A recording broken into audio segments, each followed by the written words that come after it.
صوت صفير البلبل هيج قلبي السمل، الماء والزهر مع لحظ زهر المطل. وأنت يا سيدي وسيدي ومولدي، فكم تيملي وزين عقيطني. قطفته من وجنة من لسم ورد الخجل، فقال ما نال لنا فقد غدا مهرولي. وخذ ما طربا من فعل هذا الرجل، فولولت ولي ويلني. فقلت لا تولولي وبين اللؤلؤ لي، قالت له حين كذا انهض وجد بالنقل.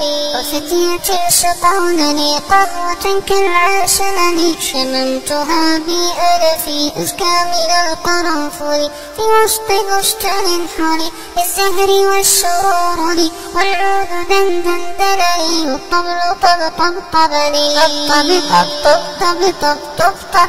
طبطبني والسقف سقسقني، والرقص بالطابع شوى وشاهش على ورقص فرجلي. وغرد القمر يصيح ماذا لانفماذ لي، ولو تراني راكبا على حمار أهزلي، يمشي على ثلاثة كمشية العرنجل.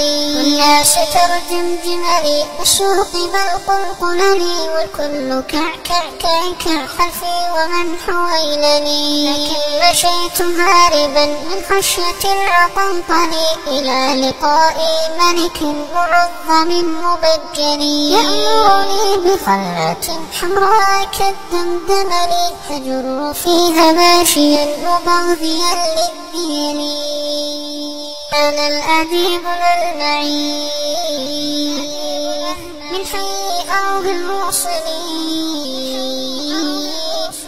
نظمت قطعا زخرفت يعجز عنها مدبولي، أقول في مطلعها صوت صفير البلبل.